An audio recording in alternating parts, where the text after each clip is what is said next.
असां आहियूं फ़क़ीर जो औलाद बाबा बाबो मूंखे चवंदो तूं मुंहिंजी टियूं कापियूं आहियूं ॿुधी मां चयो बाबा इहो टियूं कापियूं वरी कीअं चए बाबा अटेस्टेड कापी सम्झो ॿुधी पा मूंखे वञूं पिया रेलगाॾीअ में हेॾो यको डबलो होसि टिकेटुनि जो भरियल आयो टीटी जो टिकेट सॼो डबलो खणियो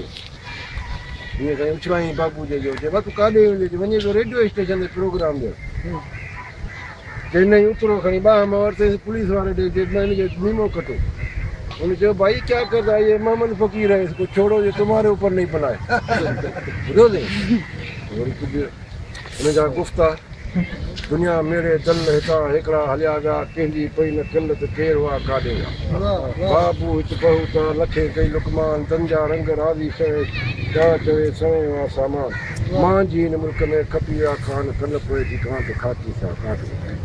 ॻाल्हियूं घणियूं वीचारियूं तमामु गॾूं रेडियो ते हिते होॾे कराची मूंखे वठी वियो त वॾी हिकिड़ी बिल्डिंग हुई पहिरीं त हुनते हो जेका मशीन हूंदी आहे मथे चवंदा ॿ टे माण्हू चवंदा हुआ वरी अॻिते वरी मथे चढ़ंदा हुआसीं वरी अॻिते साहब हिकिड़ो हुजे हुन खां मिलियो ॾाढी हुन इज़त कई बाबे खे ख़र्ची ॾिनई चारि मां बि प्यारी बिस्किट बि घुराई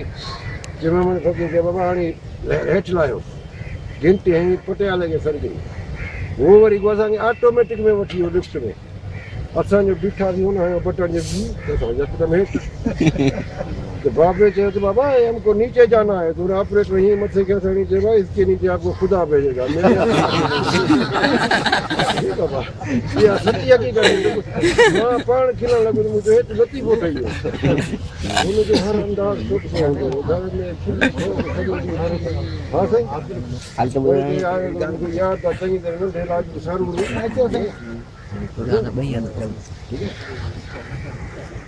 मुंहिंजो भाई हो नारगी त मूंखे वठी ॾे चए न पर नारगी न खा सुहिणो थींदी न ॼाण को दरवेश वटि नौकर कोन वाकी सघे न त मूंखे वठी ॾे मूंसां मोहबत बि घणी हूंदी आहे ॿुधी लतीफ़ साईं रस्तो ॾियो पियो वञे छा ॾिसे मेंह जे ॻिटी में चढ़ो चढ़े में कहिड़ी तव्हां अलाह तूं त तूं